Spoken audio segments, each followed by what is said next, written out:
Students, before we come to the topic on gravitational potential energy, let us first revise what we know about potential energy, which we have learned in the last academic year. In the 9th standard in science, there was a topic on energy where you were taught what is potential energy. Anyway, let's revisit the concept once again. Whenever an object of mass m is raised to a height h above the surface of the earth, some work has to be done to raise that object to a height, and the work is being done against the gravitational force which is acting in the downward direction. So all of you know that the work done is given by work is equal to force multiplied by the displacement, right? I repeat once again. We know that when an object of mass m is raised to a height h above the surface of the earth, in order to raise this object to a height h, there has to be work done on this object against the gravitational force of the earth which is acting in the downward direction, and this work is given by force multiplied by displacement. Now, in this case, the force is given by mass into acceleration. In here it will be acceleration due to gravity, and the displacement will be the height to which the object is raised. Therefore, W is equal to mgh. Now, this work that is done on the object is stored in this object in the form of potential energy, and the potential energy over here will be mgh. I repeat, the work done in raising an object of mass m to a height h above the surface of the earth is given by W equal to force into displacement, but force, you know, is given by mass into acceleration. In this case, it is acceleration due to gravity into the displacement. Here the displacement is given by h, so the work can be given as mgh. This work done in raising the object to a height h is stored in the object in the form of potential energy, and therefore at a height h above the surface of the earth, the object's potential energy is mgh. When you define potential energy, you define potential energy as the energy possessed by an object due to its position and due to its configuration. So this is called as potential energy, and it is the mathematical form of potential energy is given by the product of the mass, the acceleration due to gravity, and height. Now let's see how we can use this knowledge to study gravitational potential energy, right? So we extend and expand further on this idea. All of us know, we learnt the variation in the value of g. So we know that as a body is going vertically upwards, its velocity reduces with time, and therefore the acceleration due to gravity also reduces. When the height to which an object is raised is very small, we can neglect the value of the height and write the potential energy as P E equal to m g. In place of h, we can put as r if the value of h is negligible when compared to the radius of the earth. All of you know that the radius of the earth is 6,400 kilometers, or we expressed it as 6.4 into 10 raised to 6 meters, right? So if this height is negligible or very small in value when compared to this value, so in place of height we can put the radius of the earth. Therefore we get the potential energy as mgr. Now students, you have learned that while an object is going vertically upwards, its velocity keeps on decreasing with time. Therefore, the acceleration due to gravity is negative. When velocity decreases with time, acceleration is negative. So this g has a negative value, and therefore potential energy of the object can be written as m minus m g r. Minus is for the negative value of acceleration due to gravity. Now, for very great heights above the surface of the earth, as the value of h keeps on increasing, it becomes necessary to add the value of h in this formula. So, potential energy can be calculated as PE equal to minus mg into r plus h. So this is what it is. Now this is potential energy for small heights and greater heights. This is for heights which are very small, where we take the height equal to the radius of the earth, and in case the heights are large, the value of height is very great, we add the value of h to this r, so it becomes r plus h. So that's the potential energy at heights above the surface of the earth. Students, what about the potential energy on the surface of the earth? What should be the potential energy at this point? Any idea?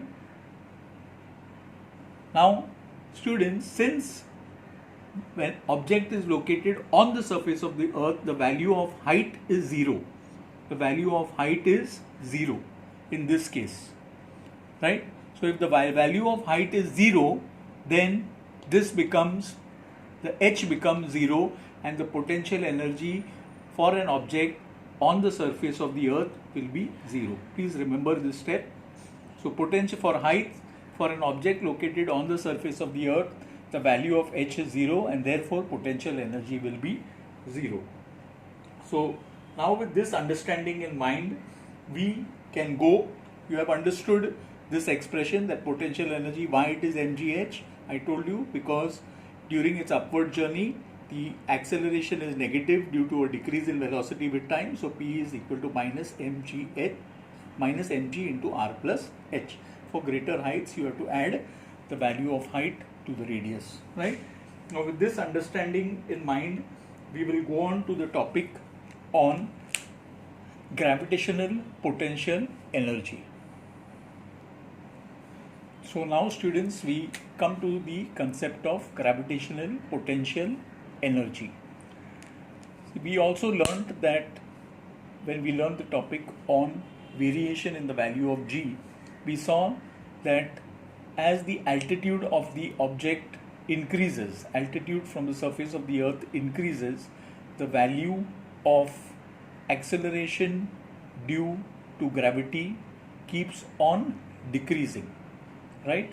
Now the reason for the value of the acceleration into gravity decreasing is because of the gravitational force of attraction being reduced. According to Newton's law of gravitation, the gravitational force acting between two objects is inversely proportional to the square of the distance between the centers.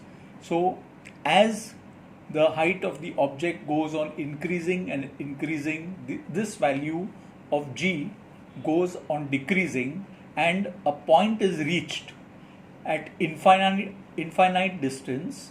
Okay, so when an object reaches infinite distance is referred to as very large distance.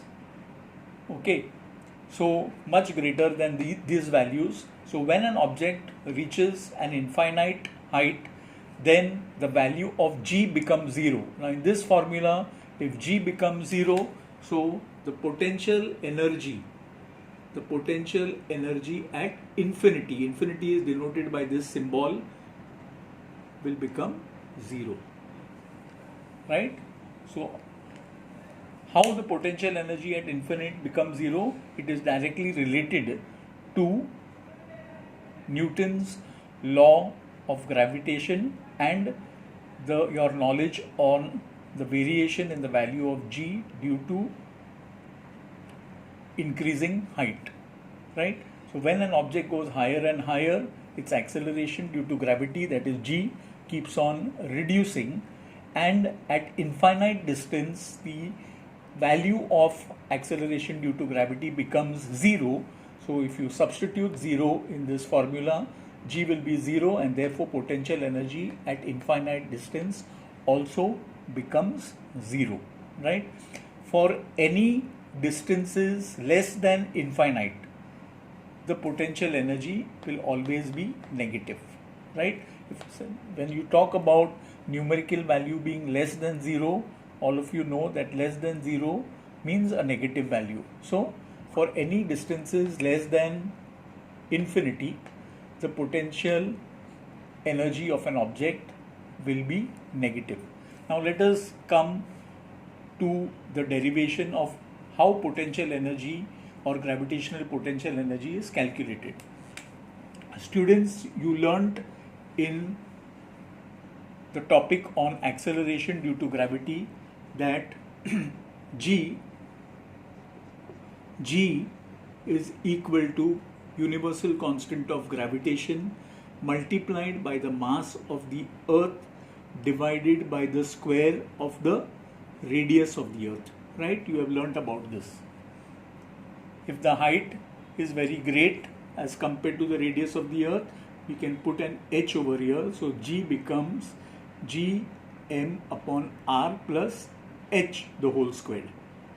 For very high values of the height, okay, you can take, in place of r you'll have to put r plus h, so you have, in place of r square you'll have r plus h the whole square. Now substituting this value of g in this equation, we get potential energy. I can now state it as gravitational potential energy will be equal to minus m. Students, in place of g, please note I am putting this, so you have g m upon r plus h the whole square, again multiplied by, don't leave out this r plus h, so you have r plus h. Now look carefully, students, this r plus h gets cancelled out, this is r plus h squared, so one r plus h gets cancelled out, and finally the acceleration, the gravitational potential energy can be given as, that's what is written in your textbook, PE is equal to minus g m, this m here, upon r plus h. So I hope, students, you have understood how we have arrived at this equation. I have shown you the steps in detail. You can revisit the video if you want to understand again. In case of any doubts, as usual, I always tell you to call me in case you have a doubt. Okay, now we will proceed with the topic on escape velocity in the next video.